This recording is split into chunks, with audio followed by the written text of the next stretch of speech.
Olá!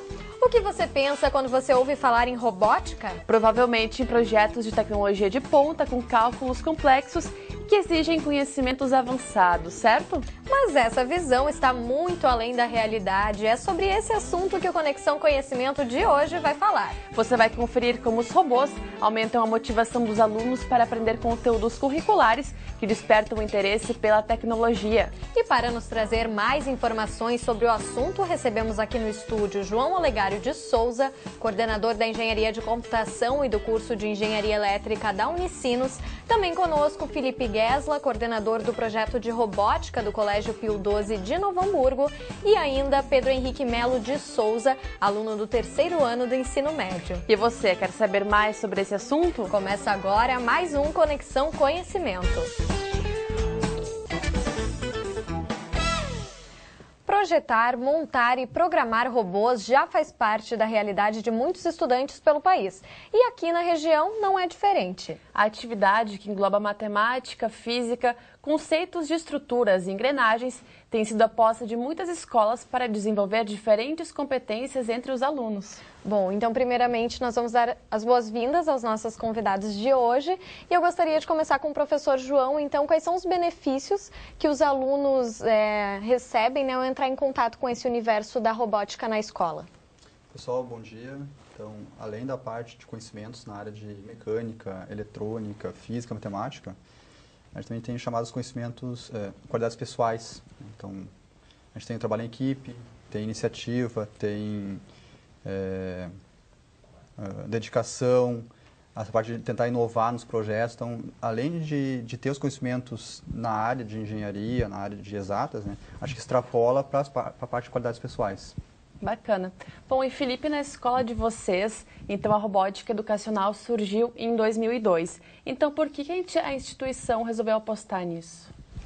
Bom, eu acho que lá em 2002, quando o diretor da escola aceitou a ideia de um professor que propôs instituir a robótica, ele conheceu através de outras experiências, foi uma visão do diretor de que realmente isso poderia ser um diferencial na formação dos estudantes que saem da instituição, né? Então, tanto nessas partes que são necessárias para um profissional de exatas, né?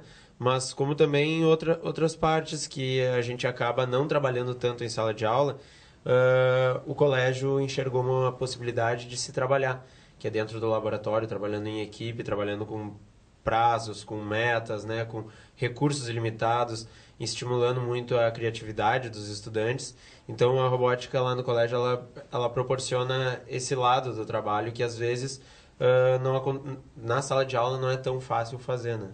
Bom, e o Pedro, que é aluno do colégio, já está em contato com esse universo da robótica. Faz quanto tempo? Como começou, né? De onde surgiu esse interesse de participar da robótica? Bom dia. O interesse começou, na verdade, desde quando eu era pequeno, que eu sempre tinha muita curiosidade de saber como é que as coisas funcionavam.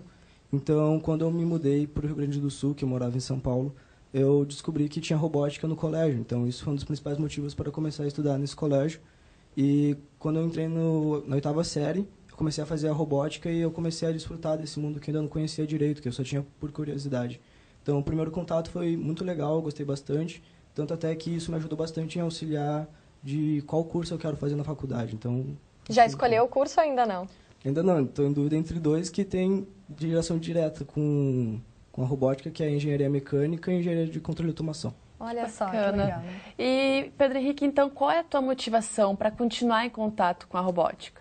A principal motivação, na verdade, não é nem a área técnica, é justamente você ficar preparado para o mundo lá fora, principalmente para o mercado de trabalho, que essa competição que a gente participa, que é a FIRST, ela inspira muitos jovens a justamente continuar seguindo em frente e ser tocado pela engenharia, ciência e matemática, que eles chamam de STEM Fields. Então, isso é muito bom. E, Felipe, como é que é a rotina, então, desses alunos, né, que têm esse contato com a robótica na escola? Como é que funcionam esses encontros? Explica um pouquinho pra gente. Eu acho que a grande maioria das escolas que têm programas de robótica se dividem em dois casos, né, que são os programas que são dentro do currículo e os programas que são extracurriculares.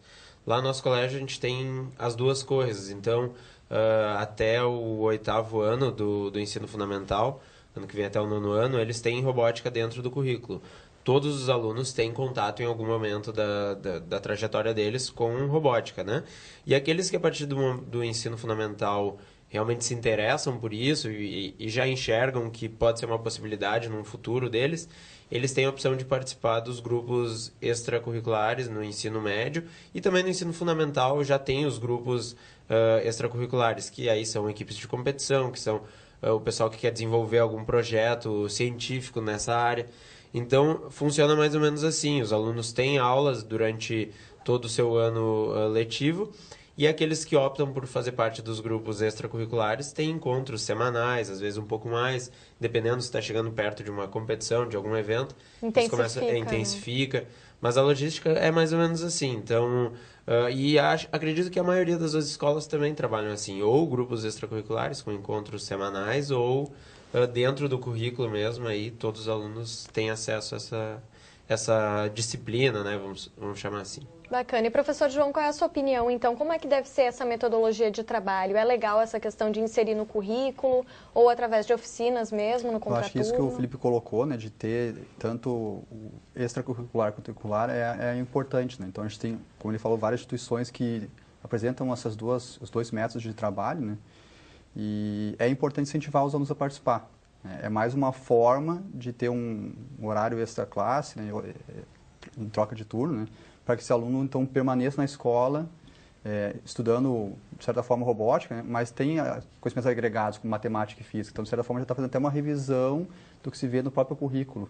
E alguns alunos acabam se descobrindo a partir dessa aula de robótica que está no currículo e depois ainda querendo intensificar esse aprendizado nas atividades extracurriculares?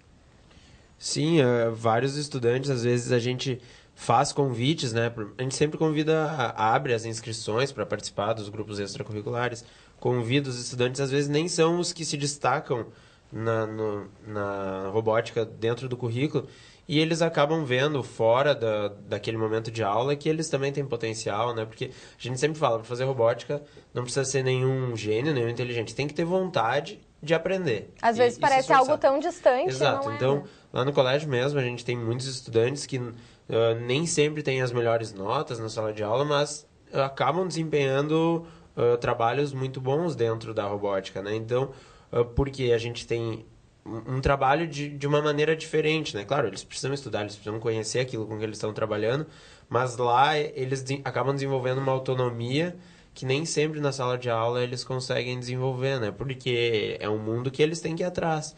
É um mundo que tem conhecimento disponível no Brasil, mas tem muito mais fora. Então, eles começam já a querer pesquisar em outra língua.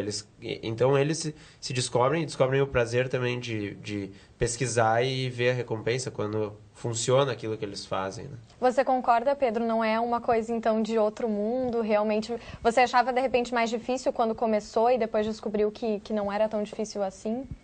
Bom, realmente, no início eu pensei que fosse algo bem mais complexo, mas, como o Felipe comentou, a gente tem a autonomia de pesquisar e correr atrás, e isso é o essencial, porque o professor, ele não consegue cuidar de todas as áreas ao mesmo tempo, então essa autonomia acaba sendo gerada mesmo por si próprio. Bacana. Bom, Conexão Conhecimento faz agora um rápido intervalo e na volta vamos falar sobre como as competições de robótica estimulam o aprendizado dos estudantes. A gente já volta.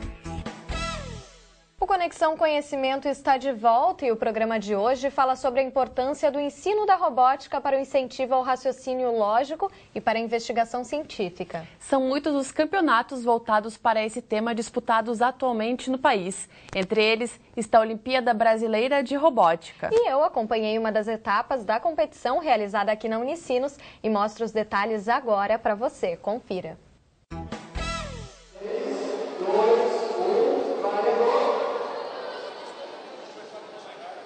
Fazer o percurso, passar pelos obstáculos e encontrar a vítima. Esses são alguns dos desafios da Arena, que faz parte da etapa regional da Olimpíada Brasileira de Robótica 2015. O primeiro dia foi dedicado ao ensino fundamental. Foram 42 equipes de escolas públicas e privadas do estado. Na nossa escola, assim como outras escolas municipais, nós temos o projeto de robótica que funciona na modalidade de oficinas. Então, o aluno que estuda num turno da manhã, por exemplo, vai vai à escola à tarde para fazer as oficinas de robótica. E ali eles aprendem toda a questão tecnológica, de construção de robôs, questão de programação. E aí eles vão, à medida que eles vão evoluindo nesse processo, a gente vai aumentando o grau de dificuldade. À primeira vista, todos eles se parecem, mas se olharmos mais de perto, é possível perceber que cada um foi pensado de uma maneira diferente. Eu estou aqui com a Tamires e com o Ultron, que foi criado por ela e mais 2 colegas durante as oficinas de robótica. Tamires, explica pra gente, então, qual foi a estratégia de vocês na hora de criar o Ultron e qual é o diferencial dele para vencer a competição. A nossa estratégia para criar o Ultron foi que ele tivesse a maior mobilidade dentro da arena, que ele conseguisse fazer todas as atividades ali, todas as propostas, né? E também ele passasse pelo obstáculo com mais facilidade. A nossa maior estratégia e nossa maior dificuldade também foi fazer ele subir a rampa, porque com tipos diferentes de roda ele não faria coisas e tal. No caso da Tamires, foram 3 meses de preparação, mas nos últimos minutos antes da competição começar, ainda podem acontecer mudanças. Um tá andando pra lá, outro não. Tem que inverter. Últimos ajustes e testes feitos, hora de colocar o robô para funcionar na arena. Arena 3, robóticos, SBD, robóticos, SBD.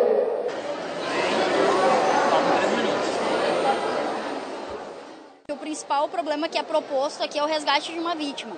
É como se tivesse acontecido uma catástrofe e um ser humano, um bombeiro, não pudesse resgatar a vítima, então seria colocado um robô para percorrer o caminho, que teriam obstáculos, pedras, prédios desmoronados, alguma coisa pegando fogo, não sei. Ele tem que seguir essa linha, ele não pode desviar do percurso se não for exigido, por exemplo, com um obstáculo, né? Tem os pontos sem linha, que é para ver se o robô não vai se perder, né? Ele tem que conseguir seguir um pedaço sem ter essa linha guia, né? A Olimpíada Brasileira de Robótica é um evento apoiado pelo CNPq, que é uma instituição científica com o objetivo de identificar jovens talentos a partir do contato com um objeto que costuma despertar o interesse dos alunos, os robôs. Eu acho uma coisa bem legal a robótica. Eu acho interessante esses desafios, essas estratégias lógicas, assim, e também porque, pelo que me parece, assim, no futuro eu acho que vai ter muitos robôs, então eu acho que é importante saber programar e montar. E as competências desenvolvidas não se limitam à montagem e programação. Eles têm que fazer trabalhos de pesquisa, eles têm que criar, por exemplo, protótipos para resolver um problema. E em função disso também a gente acaba participando de eventos, de trabalhos científicos. Então nós temos já vários projetos que a gente está tentando até patentear de coisas que eles criaram, né, que desenvolveram durante esses campeonatos, durante esses eventos, para auxiliar em diferentes situações, né? Eu vejo que aqui nas Olimpíadas tem a oportunidade de trocar experiência e nessa questão da robótica ele tem muito gosto, ele gosta muito de brincar com isso. Então eu vejo que está desenvolvendo a questão da lógica dele, o raciocínio lógico, matemático, ajuda ele. Ele está muito motivado, muito comprometido, né, com a equipe. Desenvolve também essa questão do trabalho em equipe, né, em time. E será que no momento da competição tudo saiu como planejado? Fim do primeiro round, Tamires, conta como é que o Ultron se saiu. Saiu muito bem para a primeira rodada, porque a última BR que a gente participou, na primeira ele não fazia muita coisa, então isso é uma superação para a minha equipe.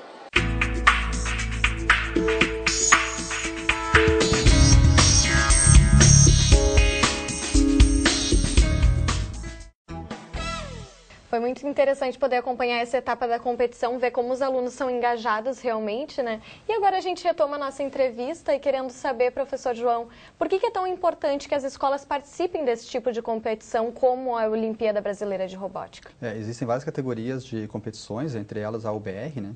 E em todas as categorias a gente tem equipes participando, né? 4 alunos, 5 alunos, 6, 10 alunos, depende da categoria, né? E eu acho que a principal contribuição é esse trabalho em grupo, né? Extrapola realmente o conhecimento da área de exatas, da área de engenharia, né?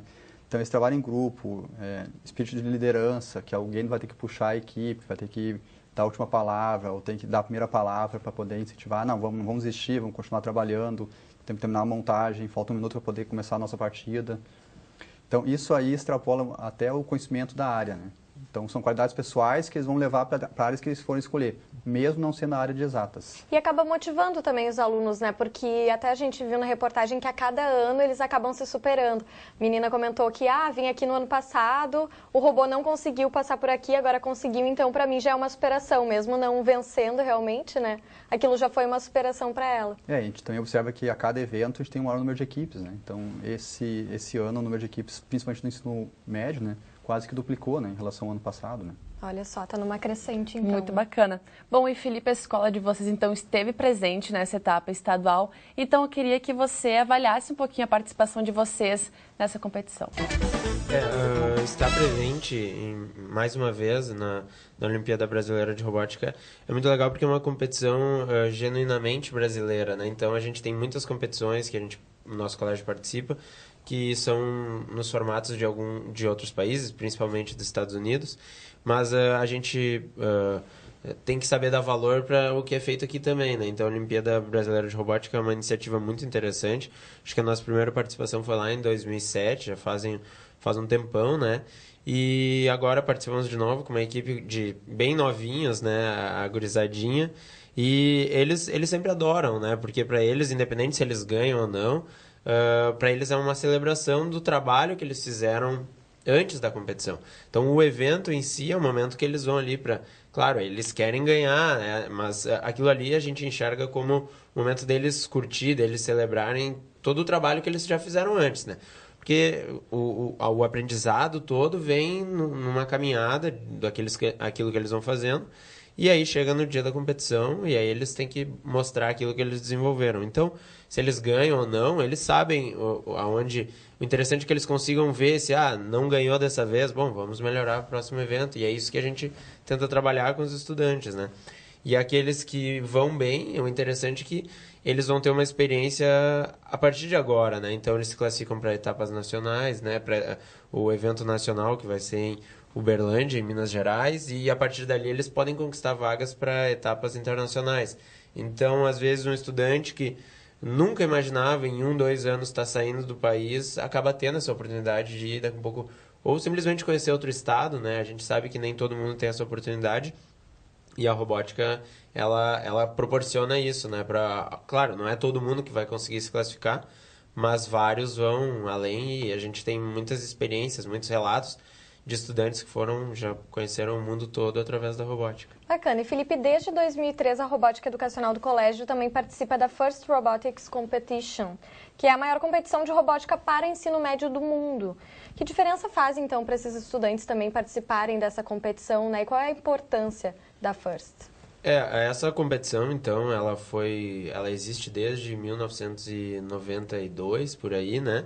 E ela sempre foi voltada para ensino médio. Então, são robôs numa escala um pouco maior, com desafios que exigem já ajuda de algum engenheiro, de algum profissional da área, né? Então, a competição, ela tenta fazer com que os alunos de ensino médio vivam uma experiência de mercado de trabalho, de projeto de engenharia mesmo.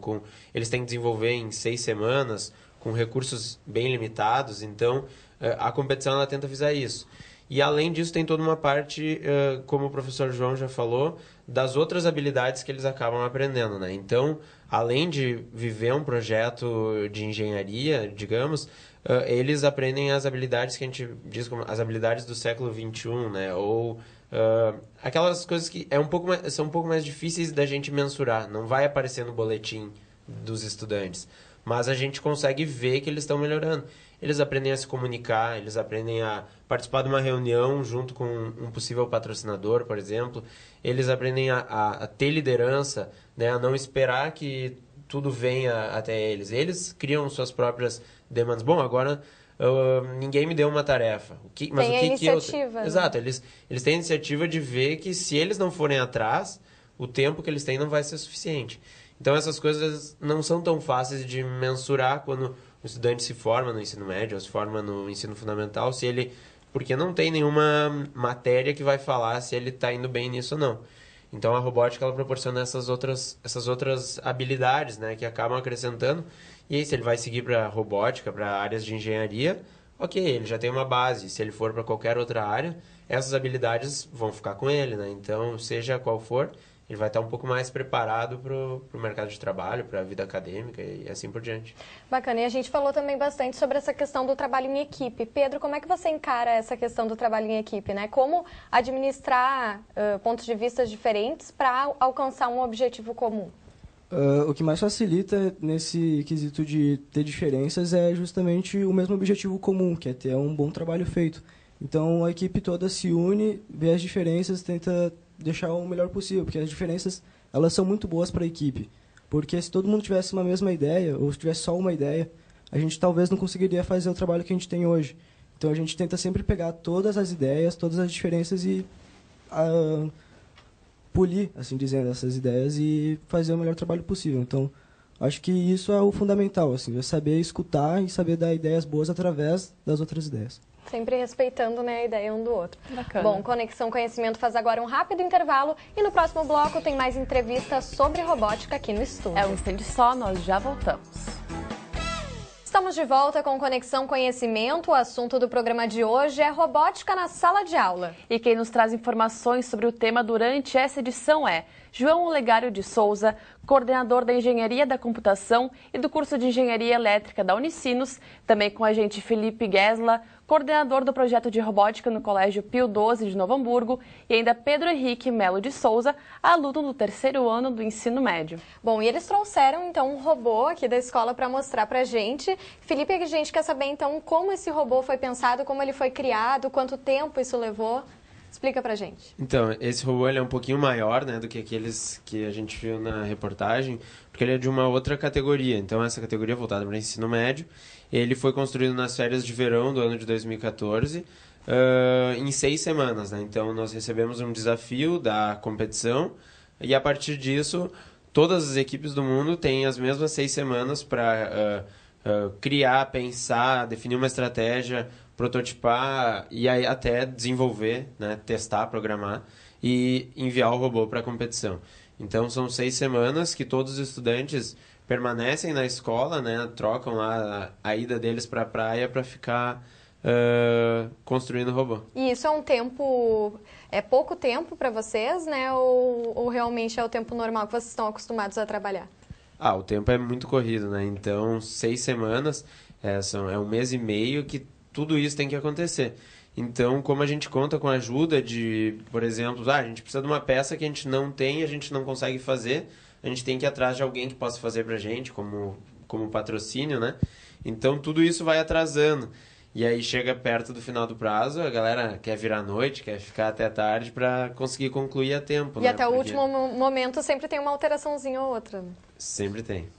Bom, e professor João, então quando os alunos recebem uma proposta de construir um robô, o que eles devem ter em mente? Como o Felipe falou, né, a gente tem as categorias, a gente tem um regulamento, então as regras de cada competição, né? Então eles têm que se basear nessas regras, né, para poder definir as dimensões do robô e definir então o que vai ter que ter de manipuladores, de periféricos, né, para poder desenvolver o robô para poder seguir então as tarefas a serem executadas. Bom, esse robô que a gente estava mostrando aqui, ele participou de uma competição, então, no ano passado. Explica pra gente, Felipe, que competição é essa, como é que funciona? Então, essa competição foi no ano passado, né? A equipe participou esse ano também, mas esse é o robô de 2014. E o robô tinha que pegar essa bola grande que está aqui e arremessar num gol, né, de 2 metros e 10 de altura. Então, as partidas são jogadas entre 3 equipes, jogando contra outras 3 equipes, né? Sempre de uma maneira que tem algum tipo de colaboração. Então, os robôs tinham que passar a bola entre eles e o último tinha que finalizar e fazer o ponto, né? Então, todo ano o desafio muda, mas ele acaba sempre tendo alguma questão de cooperação com aqueles que são... para que fique claro que não são inimigos, né? São adversários ali, mas que acabam sempre colaborando para que os dois... evoluam juntos, né? Então, a robótica educacional, ela nos eventos de competição tem um pouco diferente de qualquer outra competição que a gente está acostumado, né? Que é aquela coisa de ganhar a qualquer custo. Isso fica de lado na robótica educacional, né? O pessoal tenta mesmo trabalhar junto para que todo mundo consiga evoluir. Claro, sempre vai ter alguém que vai ir melhor, outros vão ir pior, mas o que interessa é o quanto tu aprendeu nesse processo todo, e não o que tu ganhou, não. Claro, bom. E Pedro Henrique, então qual é o principal diferencial desse robô? A gente acredita que um principal diferencial desse robô seja a atração dele, porque nesse jogo de 2014 era essencial de que o robô fosse bem ágil, porque eram 3 contra 3 equipes e as 3 equipes tinham que defender a equipe adversária. Então, a agilidade do robô era muito essencial. E também o que era muito importante era de ter um bom arremessador de bola, porque o alvo era 2,10 metros de altura. Então, era um alvo um pouco distante. E, para isso, a gente conseguiu desenvolver um bom sistema de arremessar a bola. Então, esses 2 sistemas de tração e de arremesso foram essenciais para a gente conseguir ir bem na competição. Claro. Bacana. E para a gente finalizar, professor João, a gente queria saber, escolas, então, que têm daqui a pouco poucos recursos, né? Elas também podem fazer o uso da robótica, né? O que o senhor sugeriria? É possível. Hoje a gente tem iniciativas, né, da Secretaria Municipal de Porto Alegre, né, e da Secretaria Estadual de Educação do Estado, né, através das CREAs, né. Então tem esse incentivo às escolas participarem, né, escolas públicas, né, participarem também desse evento, né. Então hoje a metade das escolas que participam na UBR, né, são escolas públicas, né, com a ajuda então das secretarias de educação, seja elas municipais ou estaduais. Então é possível com pouco recurso participar, por exemplo, da categoria da UBR, né? É possível. Muito bacana. Bom, parabéns então pelo empenho de vocês. Muito obrigada pela participação, pelas informações e até a próxima. E o Conexão Conhecimento de hoje fica por aqui. Para conferir esta e outras edições, acesse o nosso canal youtube.com/tvRádio Unicinos. Até o próximo programa. Tchau.